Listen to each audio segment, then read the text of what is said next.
G'day guys, you're back with MiracleMAX. Today we're replacing a cabin filter in a Mazda BT50. It's got that 3.2 litre diesel in it. Not that that makes any difference to the cabin filter. Anyway, let's get into it.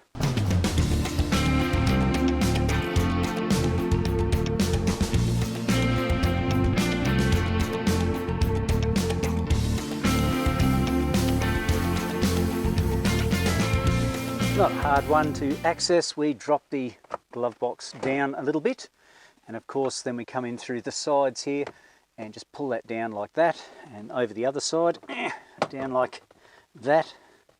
Might have to use two hands there, Max, to get to the other side as well.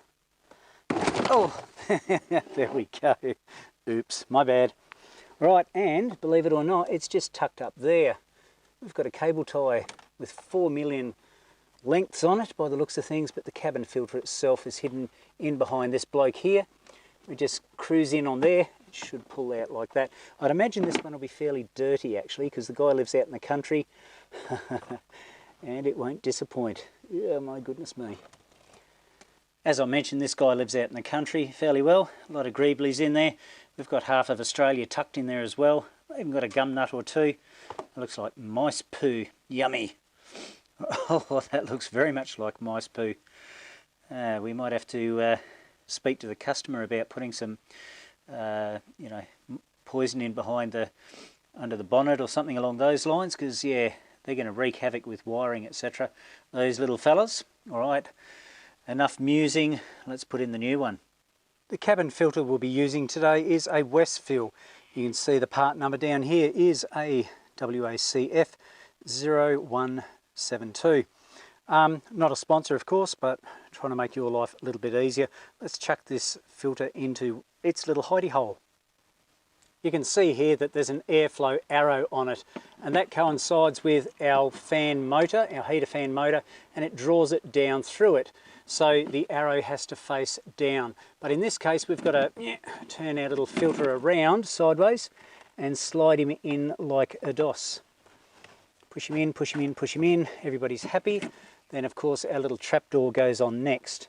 We just slide that into place. That locates under a little thingy over that side. Let me show you if I can.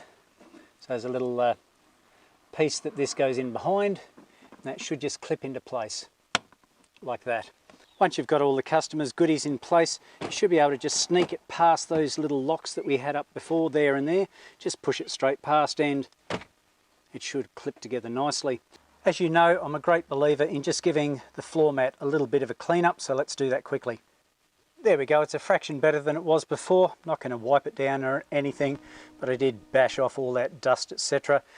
If the customer doesn't notice, I notice, and I feel better about it anyway. Anyway, cabin filter's in. So now we've completed that cabin filter on a BT50 2019 with a 3.2 litre in it. Mine's gone mushy at the moment. I've got the rest of the service to complete, guys. So if you haven't already, please subscribe to the channel, give it a like, feel free to comment down below. Of course, the notification bell, don't forget about that guy. So I better hook into the rest of this service. As I mentioned, this is MiracleMAX signing off. I will catch you later.